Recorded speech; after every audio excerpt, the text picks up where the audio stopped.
ఈ మధ్య కొన్ని నెలల కిందట అంతరిక్ష పరిశోధనా సంస్థలోకి ఒక ఆమె సునీత విలియమ్స్ గారు. ఆమె మన భారతదేశానికి సంబంధించిన, మన భారత సంతతికి సంబంధించిన ఆమె అంతరిక్ష పరిశోధన, నాసా అంతరిక్ష పరిశోధన, అమెరికాలో నాసా అంతరిక్ష పరిశోధన కేంద్రం పెద్దదన్నమాట. ఈ అంతరిక్ష పరిశోధనను చేయడంలో నాసా ఎప్పుడు కూడా ముందుంటారు. ఆ పరిశోధన క్రమం ప్రకారంగా సునీత విలియమ్స్ గారు ఆమె అంతరిక్షంలోనికి వెళ్ళి రావడానికి వెళ్ళాక, వెళ్తే కనుక ఇంచుమించు ఒక నెలలోనో లేదా 15 రోజులకో వెళ్ళి అక్కడ వచ్చేస్తారు. కానీ ఆమె రావాల్సిన ఒక రాకెట్ నుంచి వస్తే కనుక ప్రమాదం అనేది వాటిల్లుతున్నదన్న ఉద్దేశంతో ఆమెని తనతో ఉన్న స్నేహితులను కొంతమందిని అక్కడే విడిచిపెట్టి రావాల్సి వచ్చింది.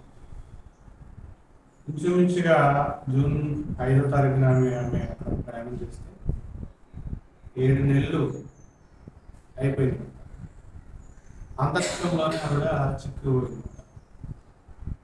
ఇప్పుడు అంతరిక్షం నుంచి ఏమైనా తీసుకురావడానికి చాలా ప్రయత్నాలు అనేవి చేస్తున్నాను.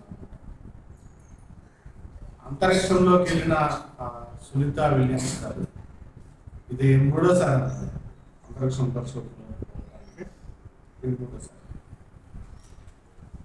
అలా అంతరిక్ష పరిశోధనలోనికి వెళ్ళిన ఆమెని ఇప్పుడు ఈ సంవత్సరం అయితే తీసుకురాలేము, వచ్చే సంవత్సరం ఫిబ్రవరిలో కలగా తీసుకురాలేము. అంతరిక్ష పరిశోధన సంస్థలోనికి లేదా అంతరిక్షంలోనికి వెళ్ళి రావడం అనేది ఎంత కష్టమైపోయింది అనేది ఇప్పుడు ప్రపంచానికి అర్థమైంది. అంతరిక్షంలోనికి వెళ్ళి రావడం అనేది ఎంత కష్టము. అలా వెళ్ళిన వారు, వస్తుండగా సగంలో పేలిపోయిన వారు ఉన్నారు, అక్కడే రాకుండా చనిపోయిన వారు కూడా ఉన్నారు.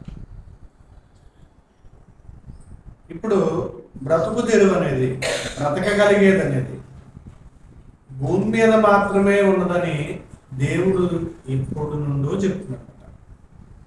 బ్రతుకు తెరువు కానీ, బ్రతకగలిగేది కానీ గోళం, నివాస యోగ్యమైన గోళం ఏదైనా ఉందంటే కనుక అది భూమి మీద మాత్రమే, మరో ఎక్కడా కూడా బ్రతకగలిగేది లేదు. బ్రతకాలంటే ఏమన్నా ధరించుకోవాలి, ఏదన్నా సపోర్ట్ ఉండాలి, ఏదన్నా సపోర్ట్ ఉండాలి. అందుకే బైబిల్ గ్రంథంలో, యోబు గ్రంథంలో 37వ అధ్యాయం 12వ వచనంలో రాయబడిన మాట పంపిస్తారు. యోబు గ్రంథం 37:12 వచనంలో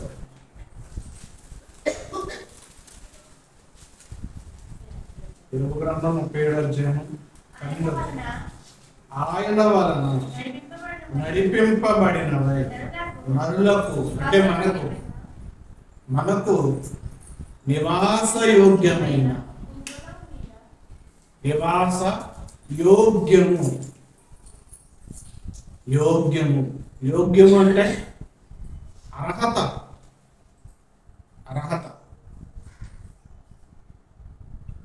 భూమి మీద బ్రతికే యోగ్యత మనిషికి ఉంది. ఇంకా ఏ గ్రహం మీద కానీ, అంగార గ్రహం మీద కానీ, బుధుడు గ్రహం మీద కానీ, చంద్రగ్రహం మీద కానీ మనిషి భూమి మీద బ్రతికినంత అనువుగా బ్రతకడానికి మాత్రం యోగ్యత లేదు. ఒకవేళ అతను మన ఫేస్ సూట్ మాత్రం ధరించుకోకపోతే కనుక మనిషి అక్కడికక్కడే కలిసిపోతాడు అన్నమాట, మాయమైపోతాడు అన్నమాట. ఒక ఆవిరి ఎలా అయిపోతుంది అలాగా బాడీ అంతా కూడా పీస్ అయిపోతుంది. ఆ సునీత విలియమ్స్ ఆవిడ వెయిట్ తగ్గిపోతుందంట. శ్వాస పీల్చుకుని ఆ ఇబ్బంది కూడా పడుతుందంట. 8 నెలలు అంతరిక్షంలో ఉంటే ఎన్ని ఇబ్బందులు ఆమె ఎదుర్కొంటుంది. ఆమె వెయిట్ తగ్గిపోతుందంట, ఆమెకున్న ఆ శ్వాస తీసుకునే ఇబ్బంది పడుతుందంట. యోగ్యత అనేది భూమి మీద మాత్రమే, అర్హత. ఏ గ్రహం మీద కూడా మనిషి బ్రతకడానికి అర్హత అనేది లేదు. లేదు. ఏ గ్రహం మీద కూడా జీవి అనేది లేదు. జీవి బ్రతకడానికి కానీ, లేదా మొక్క బ్రతకడానికి కానీ, పంట బ్రతకడానికి కానీ ఏ గ్రహం అనేది కూడా లేదు. లేదు.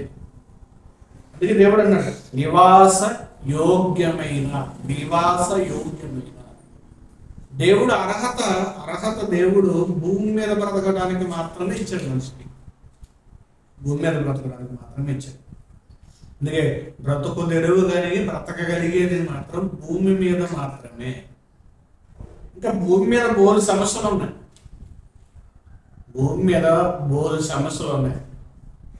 భూమి అకాల వర్ష, దానికోసం పరిశోధన చేయొచ్చు కదా. సరిగ్గా పంటలు రావట్లేదు. తీరని రోగాలు. ఆ సమస్యల కోసం ఏమైనా పరిశోధన చేయొచ్చు కదా. భూమి మీద బ్రతికే కష్టమైపోతుంటే, భూమి మీద బ్రతికే భారం అయిపోతుంటే కనుక మళ్ళీ అక్కడ అంతరిక్ష పరిశోధన చేత ఎన్నో కోట్ల రూపాయలు వ్యయపరచడం తప్ప ఏ ఉపయోగం అనేది కూడా లేదు. అందుకే మరలా యోబు గ్రంథంలోనే 28వ అధ్యాయము 5వ వచనం చూడండి. దేవుడు చక్కటి మాట్లాడుతున్నాడు. భూమి నుండి 28:5 వచనం. యోబు గ్రంథం 28:5 చదువు. భూమి నుండి ఆహారం పుడుతుంది. భూమి నుండి ఆహారం పుడుతుంది. ఏ గ్రహం మీదకైనా ఆహారం పుట్టదు. అక్కడ ఆహారాన్ని తీసుకువెళ్ళాలి. అక్కడికి వెళ్ళాలంటే ఆహారం తీసుకువెళ్ళాలి, మందులు తీసుకువెళ్ళాలి, టాబ్లెట్లు తీసుకుని వెళ్ళాలి. సముద్రములో అడుగు భాగంలో ఉన్న నాచు ద్వారా కొన్ని టాబ్లెట్లు చేస్తారు. స్పెరోలిన్ అంటారు. ఆ స్పెరోలిన్ అనేది వాటర్లో కలుపుకుని తాగితే మనిషికి ఆకలి వేయదు. అలాంటి టాబ్లెట్లు అనేవి ఏం చేస్తారంటే కనుక తయారు చేస్తారు. అవి చేసి ఆ మందులు వేసుకోవాలి. భూమి మీద కూడా ఆహారం అనేది తగ్గిపోతుంది. సారం పోయింది. భూమి ఇప్పటికే సారం చాలా పోయింది. విపరీతమైన మందులు, మెడిసిన్లు వాడడం చేత సారం పోయింది. వాటర్ కలుషితమైపోయింది. గాలి కలుషితమైపోయింది. ఇప్పుడు రానున్న రోజుల్లో ఇంకా పండించుకుని తినేలా కాకుండా ఇదిగో ఇది మాంసము అని ఒక టాబ్లెట్ వేసుకొచ్చారు. ఇది అన్నము అని ఒక టాబ్లెట్ తినాలి. ఇది టాబ్లెట్. ఇది బిర్యానీ అని ఒక టాబ్లెట్ వేసుకోవడం. ఇంకా అన్నం తినడానికి కూడా పండించుకునే పరిస్థితులు అనేవి ఇంకా తగ్గిపోతుంది. ఇంకా రావు. ఇంకా మాంసం ఇప్పుడు బాయిలర్ అనేది ఎలా వచ్చిందంటే కనుక ఇంజక్షన్ల ద్వారా వచ్చింది. బాయిలర్ అనేది పాలన. ఇంకా మాంసం అనేది చేస్తున్నారంట. కృత్రిమ మాంసం.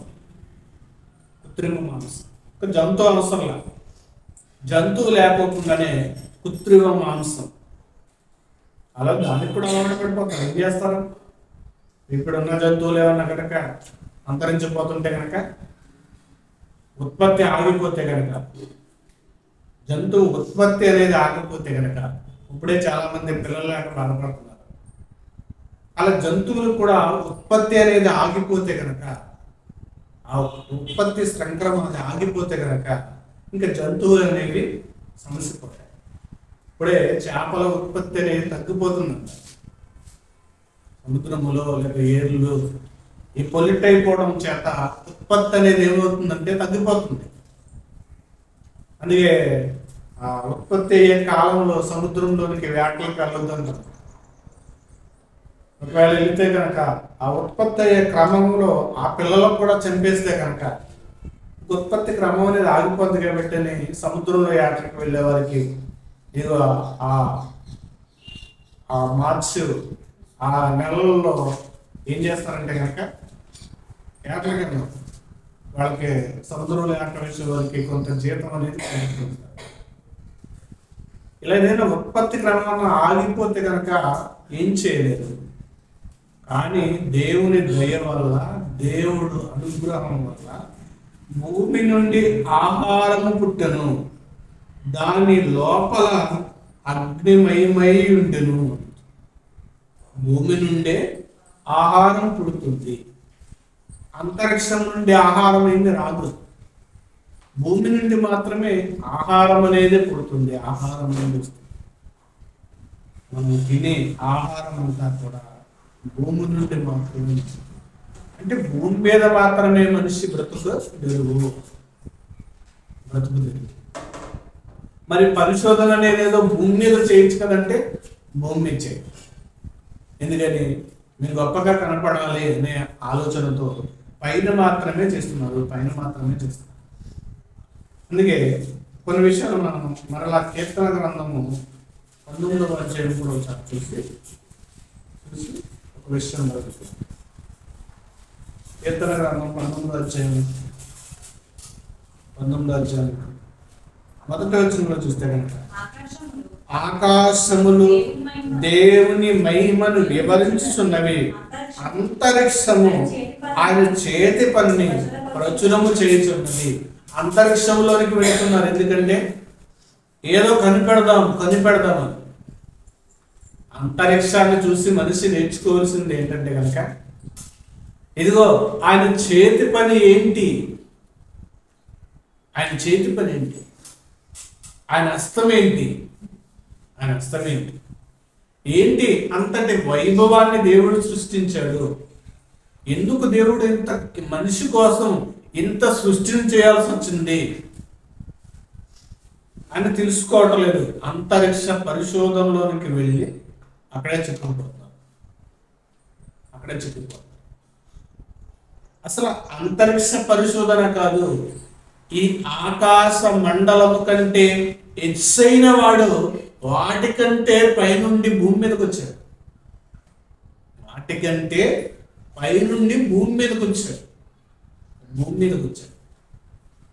ఆయన్ని తెలుసుకుని లేదా ఆయన్ని పరిశోధన చేసే పరిశోధనలు ఏమి కూడా లేదు. ఆకాశమే ఆయన చేతి పనిని ప్రచురణ చేస్తుంది.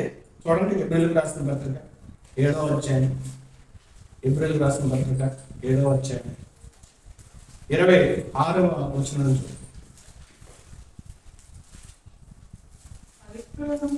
పవిత్రుడును నిర్దోషియు నిష్కలంకుడును పాపురుడు చేరక ప్రత్యేకముగా ఉన్నవాడును ఆకాశ మండలము కంటే మిక్కిలి ఎచ్చైన వాడు.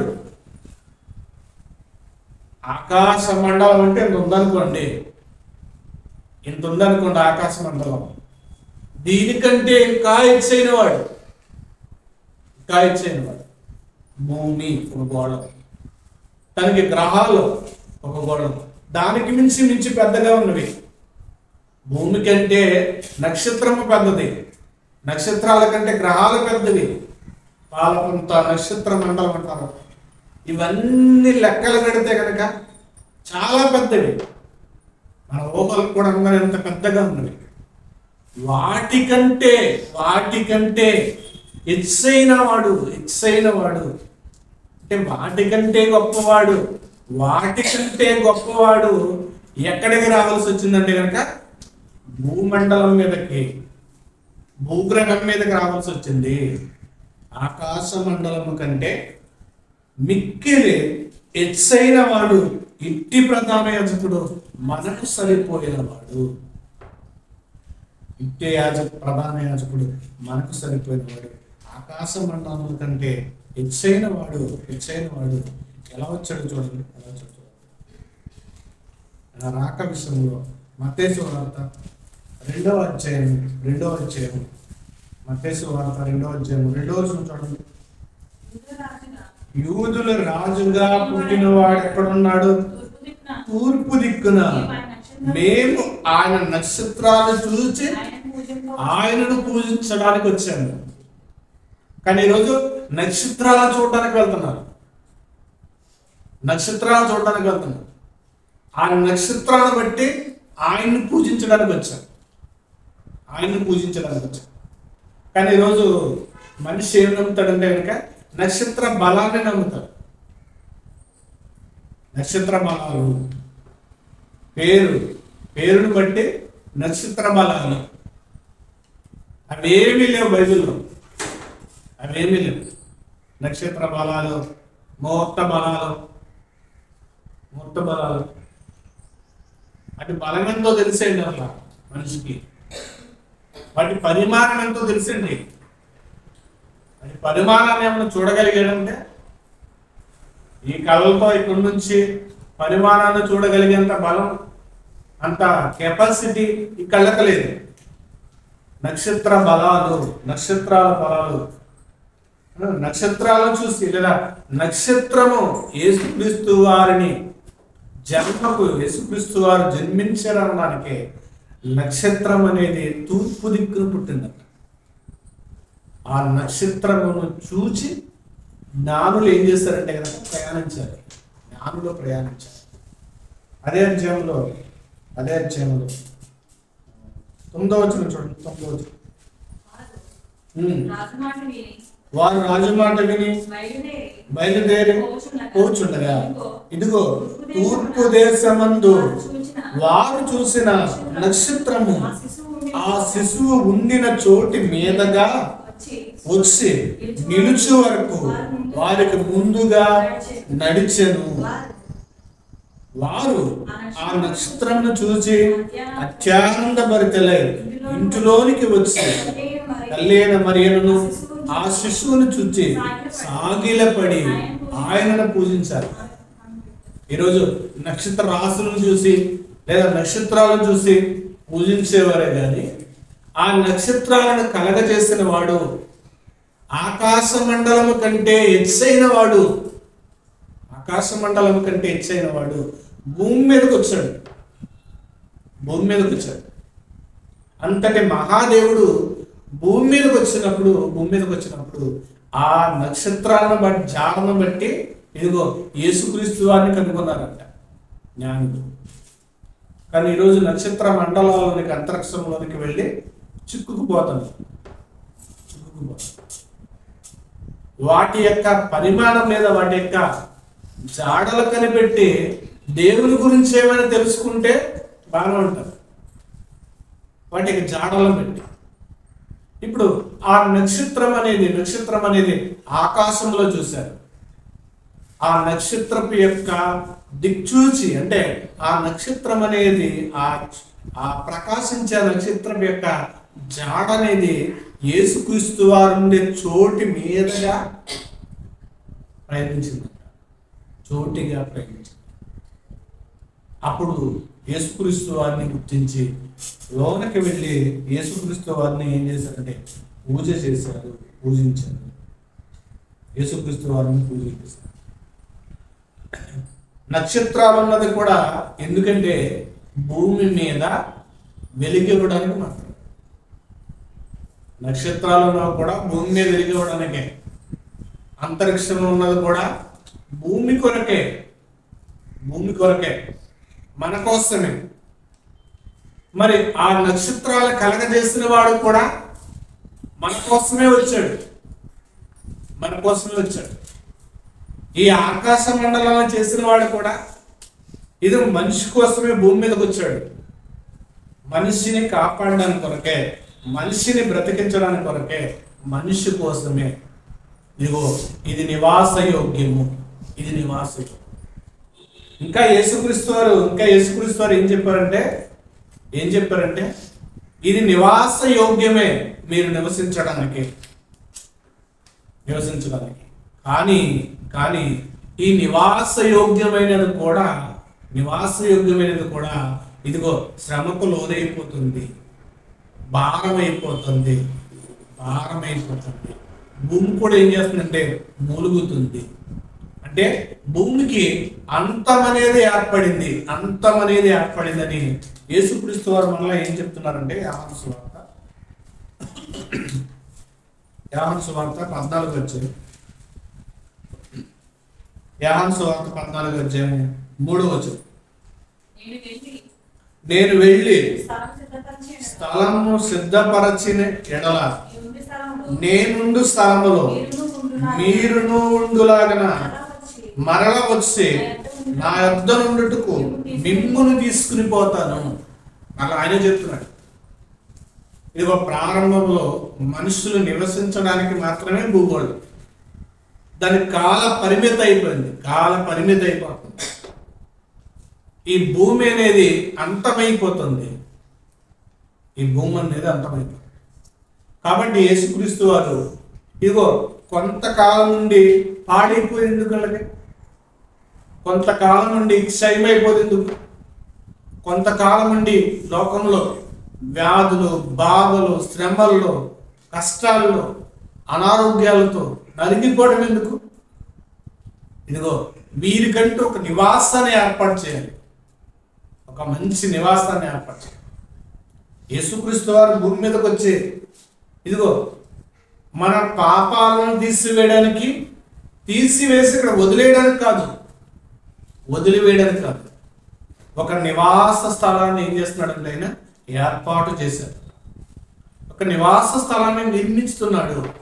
ఇదిగో అక్కడికి తీసుకుపోవడానికి యేసుక్రీస్తు వారు ఇక్కడికి రావాల్సి వచ్చింది. ఇదిగో ఇక్కడ నుండి అంతరిక్షంలోనికి వెళ్తున్నారు. అక్కడికంటే ఇంకా ఉంది పైన. అంతరిక్షం దాటి ఉంది. మనిషి అంతరిక్షం వరకు ఆగిపోయాడు.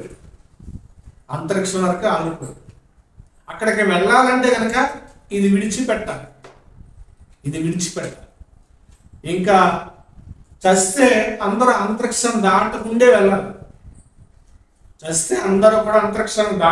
వెళ్ళాలి. కానీ ముందే అంతరిక్ష ప్రయాణం చేస్తున్నారు. అంతరిక్షంలో ప్లాట్లు కొనాలి, అంతరిక్షంలో ఇల్లు కావాలి, స్థలం కొనాలి, పిచ్చ ఆలోచనలన్నీ మనిషి చేస్తున్నాడు. ఉపయోగపడే ఆలోచన, ఉద్దేశం కలిగిన ఆలోచన బైబిల్ మాత్రమే చెప్తుంది. మనిషికి మాత్రం పిచ్చ ఆలోచనలన్నీ వస్తాయి. ఆ ఆలోచనలు నెరవేర్చుకోవడానికి పరిశోధనని ఎన్నో చేస్తుంటాడు.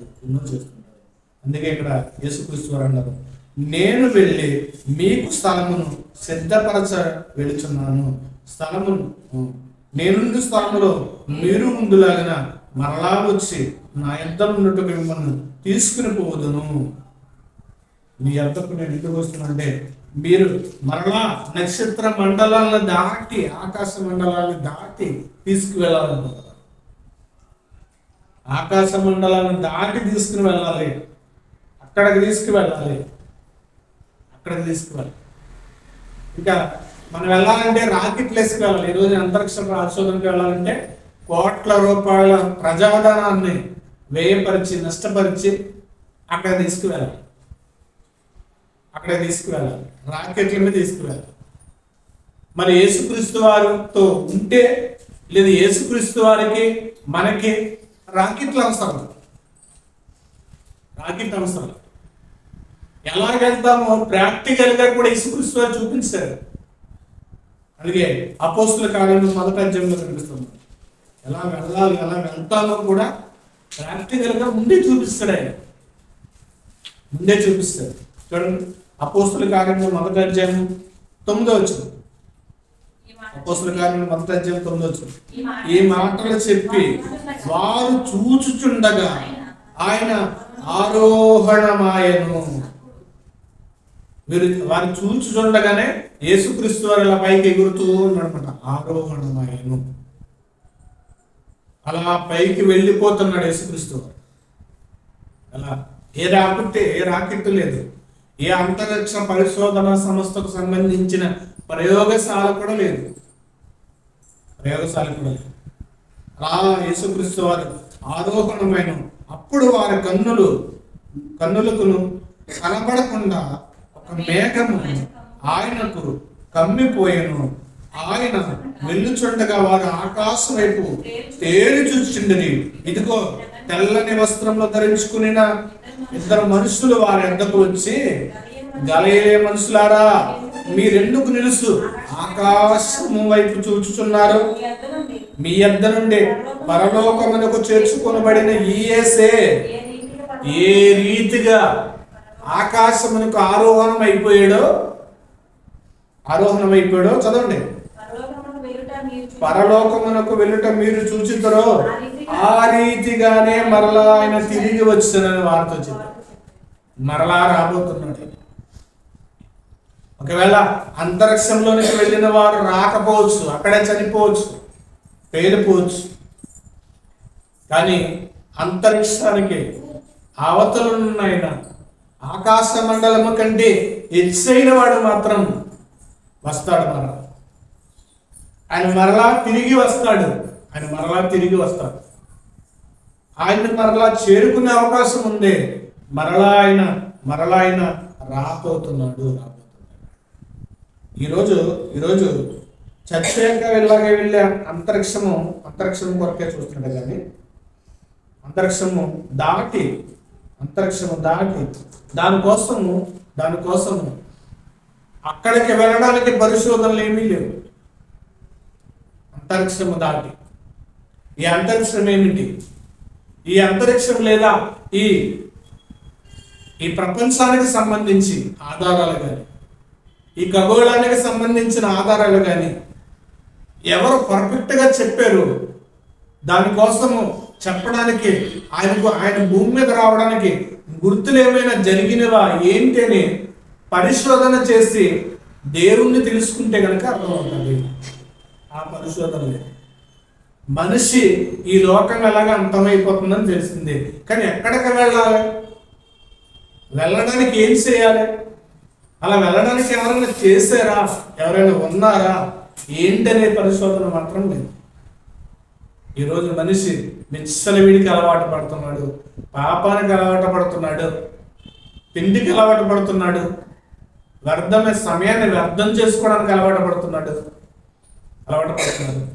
ఇదిగో దేవుడు ఉంచిన ప్రతి దాన్ని పరీక్షించి మేలైన ఆయనను పట్టుకోవడానికి మాత్రం, మేలు చేసి ఆయన్ని వెతకడానికి మాత్రం మనిషి మాత్రము ఏ కోసాన్ని కూడా ఆలోచించట్లేదు. ఆయన ఈ భూమి మీదకి వచ్చినప్పుడు కూడా ఆకాశంలో మార్పులు జరిగినవి. అప్పుడే జరిగినవంటే యేసుక్రీస్తు వారు సిలువ మీద చనిపోయినప్పుడు కూడా ఆకాశంలో మార్పులు జరిగినవి. ఆకాశము మిట్ట మధ్యాహ్నం 3 గంటలకి చీకట పడిపోయింది. ఎందుకని? ఆయన సృష్టికర్త కాబట్టి. ఆకాశంలో 3 గంటలకి చీకట పడిపోయింది. దేవాలయం తెర చిరిగిపోయింది. అక్కడక్కడ స్వల్ప భూకంపాలు వచ్చినవి. ఆ భూకంపాలకు సమాధులు కూడా ప్రద్దలైనవి. దేవుడు అని ఆయన రుజువు చూపించడానికి లేదా రుజువు కనపడడానికి ఇదిగో భూమి మీద ఎన్నో వింతలు, విశేషాలు, ప్రకృతి మార్పులు అనేకమైనవి జరిగినవి. యేసుక్రీస్తు వారు పునరుద్ధారుడైనప్పుడు కూడా ఇదిగో బండలో పగిలిపోయింది. అక్కడ బిగించిన సరసాల సింకుళ్ళు కానీ, బండలు కానీ, ఆ రాళ్ళు కానీ దొర్లింపబడిపోయినవి, పగిలిపోయినవి. ఎందుకంటే ఆయన ఆకాశ మండలము కంటే హెచ్చైనవాడు, గొప్పవాడు. ఆయన ఆకాశ మండలము కంటే గొప్పవాడు. ఆ గొప్పవాడు మానవ యొక్క దేహాన్ని ధరించుకుని ఈ భూమి మీదకి వచ్చాడు. మానవ రూపిగా ఎందుకు రావాల్సి వచ్చిందంటే కనుక మనిషి మీద ప్రేమ చూపించి, జాలి చూపించి. ఒకవేళ అంతరిక్షంలోనికి వెళ్ళి ఎవరి మీద నా ప్రేమ చూపించడానికంటే ఏ పాడు లేదు. అంత ప్రేమ చూపిస్తే కనుక భూమి మీద ఎన్నో వస్తున్నాయి కరువులు, కాటకాలు, ప్లాస్టిక్ ఎక్కువైపోతుంది, నీరంతా పొల్యూట్ అయిపోతుంది.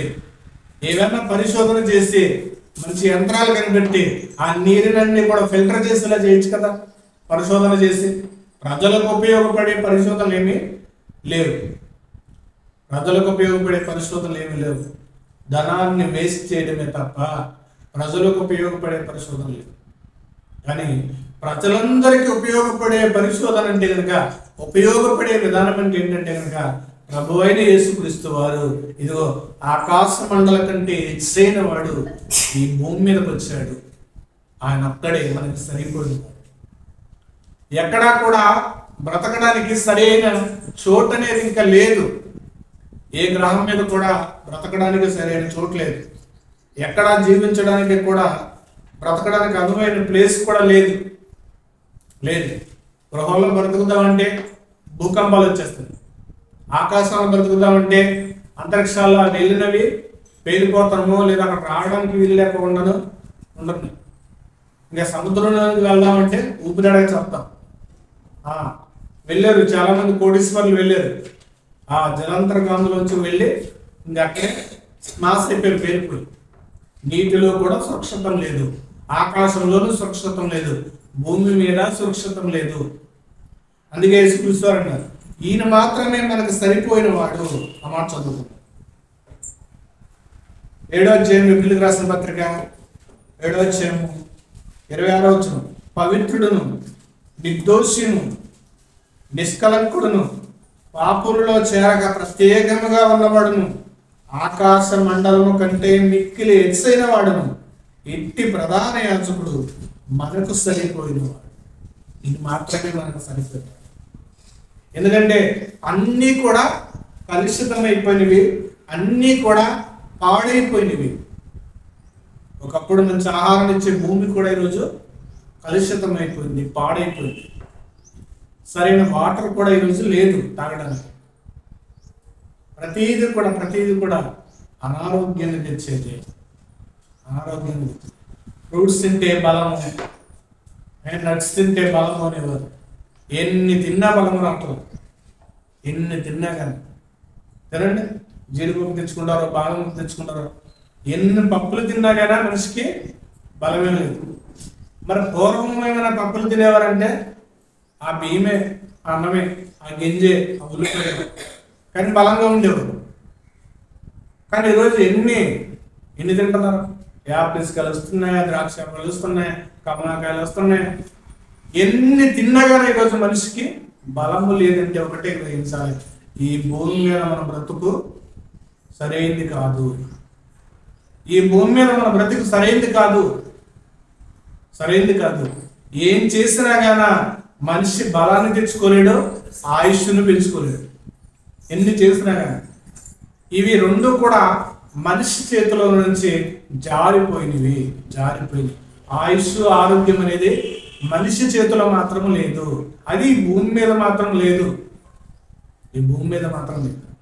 కానీ భూమి మీద మనకి సరిపోయిన, భూమి మీద నుండి మనం తీసుకువెళ్ళేవాడు, మనకు సరిపోయిన వాడు, మనం ఉండే చోటు, మనం ఉండగలిగే ప్లేస్ ఏదైనా ఉందంటే కనుక అది ప్రభు అయిన యేసుక్రీస్తు వారితో మాత్రమే. దానికోసం అది ఇవ్వడానికి మాత్రమే యేసుక్రీస్తు వారు ఈ భూమి మీద రావాల్సి వచ్చింది. అది ఇవ్వడానికి మాత్రమే యేసుక్రీస్తు వారు ఈ లోకంలో జన్మించారు. 2024 సంవత్సరాల క్రితము ఈ భూమి మీద యేసుక్రీస్తు వారు జన్మించారు. ఇన్ని వేల సంవత్సరాలు అయినవంటే కనుక యేసుక్రీస్తు వారి యొక్క ఆలోచన లేదా ఆయన చెప్పిన మాటల యొక్క జీవితాన్ని బట్టి మన ప్రవర్తన చదువు చేసుకుని, లేదా ఆయన ఎదుట మనం ఇదేత కలిగి ప్రార్థనాపూర్వకంగా, ప్రేమపూర్వకంగా ఆయనతో మనం గడపగలిగితే మాత్రమే చక్కటి భాగ్యాన్ని దేవుడు మనకి ఇచ్చడానికి సిద్ధంగా ఉంటుంది. ఆ లోకానికి వెళ్ళడానికి మాత్రమే మనం ప్రయాణం చేద్దాం. పరలోక పరిశోధన అనేది మనకు కావాలి. పరలోకం వెళ్ళడానికి పరిశోధన చేయాలి. పరలోకం వెళ్ళడానికి మాత్రమే దేవుడు ఎన్నో సంగతులు ఈ భూమి మీద రాయించాడు, ప్రవక్తలను పంపించాడు, దేవుని యొక్క పిల్లలను పంపించాడు, దేవుని యొక్క మాటలు మనకు అందిస్తున్నాడు. కాబట్టి ఆ రీతిగా మనం సిద్ధపడి దేవుని కొరకు మన పరిశోధన పరలోకానికి చేయాలి. పరలోకం చేయడానికి మనం పరిశోధన చేసేవారంగా లేదా సిద్ధపడేవారు. పరిశోధన అంటే సిద్ధపడటం, పరలోకానికి మనం సిద్ధపడేవారు. అటు వారంగా ఉండాలని కోరుకుంటూ మాట్లాడిస్తున్నాం. ప్రార్థన చేసుకుంటాం. పరిశుద్ధుడా, మహోన్నతుడా, సర్వోన్నతుడా, మీ కృపను బట్టి సన్నిధిలో ప్రార్థిస్తున్నాం. తండ్రి, మీ యొద్దకు చేరడానికి మా సహాయం చేయండి. నేను అంతరించిపోయే అంతరిక్ష పరిశోధనలు కానీ అంతం కాని లోకానికి చేరుకోవడానికి సహాయం చేయండి. అంతర్గాని లోకానికి చేరుకునే భాగ్యం దయచేసి క్రీస్తు వారి ప్రార్థిస్తున్నాం.